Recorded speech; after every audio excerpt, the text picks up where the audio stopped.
بسم اللہ الرحمن الرحیم نحمدہ ونصلی علی رسولہ الکریم اما بعد۔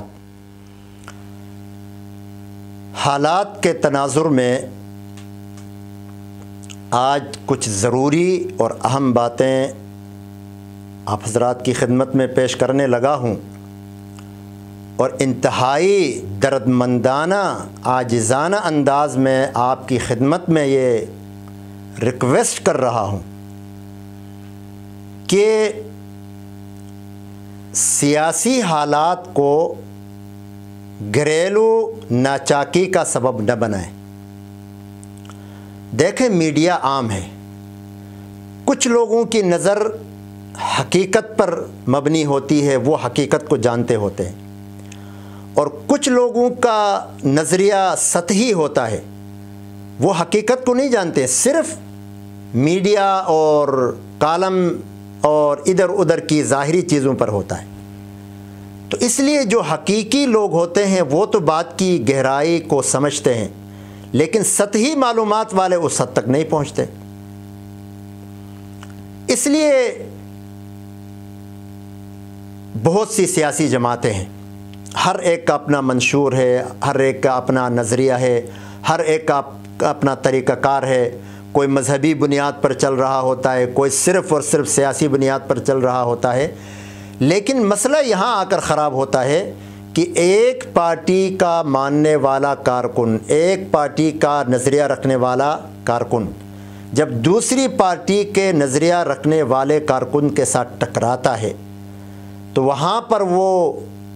اخلاقیات کو بھی چھوڑ بیٹھتا ہے اور معاشی اصولوں کو بھی چھوڑ بیٹھتا ہے، معاشرتی اصولوں کو بھی چھوڑ بیٹھتا ہے۔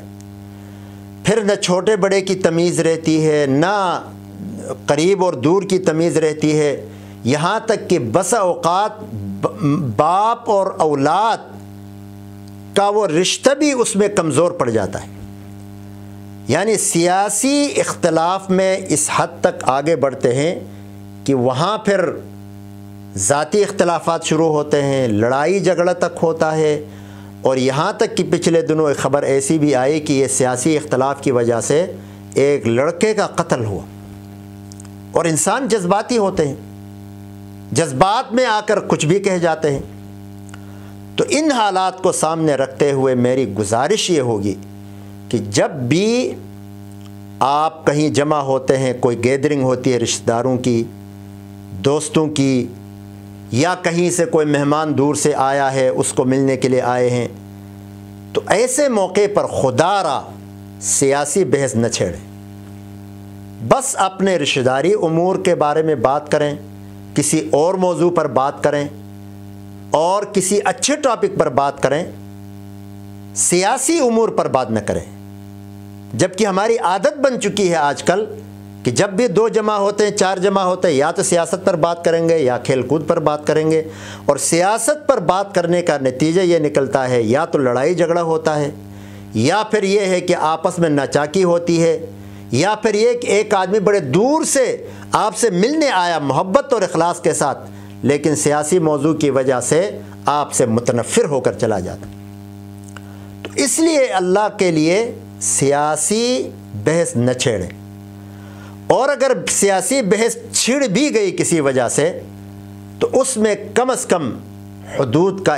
آپ خیال کریں کہ آپ کہاں تک بات کر رہے ہیں۔ سامنے والا جو شخص ہے، اس کا جو بھی نظریہ ہے، جو بھی سیاسی پارٹی ہے، آپ اس کے بڑے کو گالی نہ دیں۔ آج کل ایک عام ماحول بن گیا ہے کہ ڈائریکٹ کسی کے لیڈر کے بارے میں کوئی بدزبانی کریں گے، کوئی برا لفظ بولیں گے، کوئی برے نام سے اس کو پکاریں گے، تو ظاہر ہے پھر ایسے ہی ہوگا جیسے ایک دفعہ ہمارے ایک دوست نے، یہ کئی سال پہلے کی بات ہے، ایک افطار پارٹی میں بلایا چند دوستوں کو، تو افطار سے ذرا سا پہلے، حالانکہ دعا کا وقت ہے، وہ اب افطار شروع ہو گئی، سیاسی بحث چل پڑی۔ اب بحث کیا چل پڑی؟ وہ ایک دو باتوں کے بعد کسی نے دوسرے سیاسی لیڈر کے بارے میں کوئی غلط بات کہی، تو دوسرا جو شخص تھا جس کے لیڈر کے بارے میں بات کہی گئی تھی، اس نے وہیں سے وہ پلیٹ جو کافی بھاری ہوتی ہے، شیشے کی پلیٹ، اٹھا کے مارا ادھر، تو افطار کیا ہوئی، وہاں تو پھر پیالیاں چلیں، وہاں پھر پلیٹیں چلی، وہاں پھر ڈونگے چلے، وہاں پھر برتن چلے۔ تو خدا کے لیے اپنی اچھی مجالس کو اس طرح کا نمونہ نہ بناؤ۔ اس لیے سیاسی بحثوں میں اگر آپ نے کرنا بھی ہے تو حدود رکھیں، اختلاف کا حد رکھیں، اور اپنی شائستہ زبان میں بات کریں، اور اسی طرح تمیز کے دائرے میں بات کریں، چھوٹے بڑے کا خیال رکھیں، اور کسی کے لیڈر کے بارے میں بات نہ کریں۔ اگر آپ اس کے لیڈر کے بارے میں بات کریں گے، وہ آپ کے لیڈر کے بارے میں بات کرے گا، پھر اسی طرح تکرار میں اور مقابلے میں لڑائی جھگڑے تک نوبت آئے گی۔ اور پھر اس سیاسی بحث کو بنیاد بنا کر بسا اوقات خاندان ٹوٹ جاتے ہیں، رشتے ٹوٹ جاتے ہیں، ایک بھائی دوسرے بھائی کے گھر نہیں آتا، بیٹا باپ سے ناراض ہو جاتا ہے، باپ بیٹے سے ناراض ہو جاتا ہے، قریبی دوست ایک دوسرے سے الگ ہوتے ہیں۔ ایک آدمی کی بات جو مجھے بہت اچھی لگی، میں آپ سے بھی شیئر کرتا ہوں، آپ بھی دیکھ لیں۔ وہ لوگ جو ہماری ہر پریشانی مشکل میں، دکھ درد میں، تکلیف میں، غمی خوشی میں، میری قبر میں اور اسی طرح میری خوشی میں شریک ہوتا ہو کوئی شخص، ہم ایک ایسے شخص کی وجہ سے جو میرے مرنے کے بعد، میرے سے مراد ہم میں سے ہر کوئی، شاید اس کو پتہ بھی نہ چلے، شاید اس کو انا للہ کہنے کی بھی نوبت نہ آئے، کیونکہ اس کے نزدیک میرا کوئی مقام نہیں ہے، اس سے مجھے ملنے کی بھی توفیق نہیں، کوئی ملنے بھی نہیں دیتا۔ اب ایسے شخص کو ہم